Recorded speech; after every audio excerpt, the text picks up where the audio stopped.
Birthday celebration ಅಭಿಮಾನಿಗಳಿಗೆ shock ಕೊಟ್ಟ ನಟ ಡಾಲಿ ಧನಂಜಯ್. ಎಲ್ಲರಿಗೂ ಗಿರ್ಮಿ ಕನ್ನಡ ಟಿವಿ ಯೂಟ್ಯೂಬ್ ಚಾನಲ್ಗೆ ಸ್ವಾಗತ ಅಂತ ಹೇಳ್ತೇವೆ. ಶುರು ಮಾಡೋಕ್ಕಿಂತ ಮೊದಲು ಯಾರೆಲ್ಲ ನಮ್ಮ ಯೂಟ್ಯೂಬ್ ಚಾನಲ್ ಮೊದಲು ನೋಡ್ತಿದ್ರಿ ಅವರೆಲ್ಲ ಸಬ್ಸ್ಕ್ರೈಬ್ ಮಾಡ್ಕೊಳ್ಳಿ ಮತ್ತು ಪಕ್ಕದಲ್ಲಿರೋ ಬೆಲ್ಲೈಕನ್ ಪ್ರೆಸ್ ಮಾಡಿ. ನಟರು ತಮ್ಮ ಹುಟ್ಟುಹಬ್ಬವನ್ನು ಅಭಿಮಾನಿಗಳ ಜೊತೆ ಆಚರಿಸಿಕೊಳ್ಳಲು ಇಷ್ಟಪಡುವುದುಂಟು. ಆದರೆ ಕೆಲವು ಮುಖ್ಯ ಕಾರಣಕ್ಕೆ ಸ್ಟಾರ್ಗಳು ಅಭಿಮಾನಿಗಳೊಂದಿಗೆ ಹುಟ್ಟುಹಬ್ಬ ಆಚರಿಸಿಕೊಳ್ಳುವುದನ್ನು ಮಿಸ್ ಮಾಡಿಕೊಳ್ತಾರೆ. ಇದೀಗ ಡಾಲಿ ಧನಂಜಯ್ ಕೂಡ ಈ ಬಾರಿ ಹುಟ್ಟುಹಬ್ಬವನ್ನು ಅಭಿಮಾನಿಗಳ ಜೊತೆ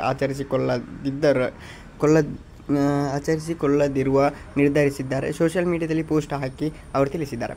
ಆಗಸ್ಟ್ 23ಕ್ಕೆ ಡಾಲಿ ಧನಂಜಯ್ ಹುಟ್ಟುಹಬ್ಬ ಆಚರಿಸಿಕೊಳ್ಳುತ್ತಿದ್ದಾರೆ. ಆದರೆ ಈ ಬಾರಿ ಧನಂಜಯ್ ಅಭಿಮಾನಿಗಳೊಂದಿಗೆ ಆಚರಿಸಿಕೊಳ್ಳುತ್ತಿಲ್ಲ. ಕೆಲಸದ ನಿಯಮಿತ ಹೊರಗಡೆ ಹೋಗುವ ಕಾರಣಕ್ಕೆ ಸಂಭ್ರಮಾಚರಣೆ ನಿಮ್ಮೊಂದಿಗೆ ಮಾಡುತ್ತಿಲ್ಲ ಎಂದು ಡಾಲಿ ಧನಂಜಯ್ ಅಂದ ಹಾಗೆ ಇದೀಗ ಧನಂಜಯ್ ಐತಿಹಾಸಿಕ ಅಗಲಿಕ ಚಿತ್ರ ಸೇರಿದಂತೆ ಹಲವು ಚಿತ್ರದಲ್ಲಿ ಬ್ಯುಸಿ ಆಗಿದ್ದಾರೆ. ಓಕೆ ಗೈಸ್, ಈ ಸಲ ಅಭಿಮಾನಿಗಳ ಜೊತೆ ಇಲ್ಲ ಅಂತ ಹೇಳ್ತಿದ್ದಾರೆ. Okay guys, love you so much. ಮುಂದೆ ನೋಡಲು ಸಿಗೋಣ. ಅಭಿಮಾನಿಗಳಿಗೆ ಬೇಸರದ ಸುದ್ದಿ. ಓಕೆ.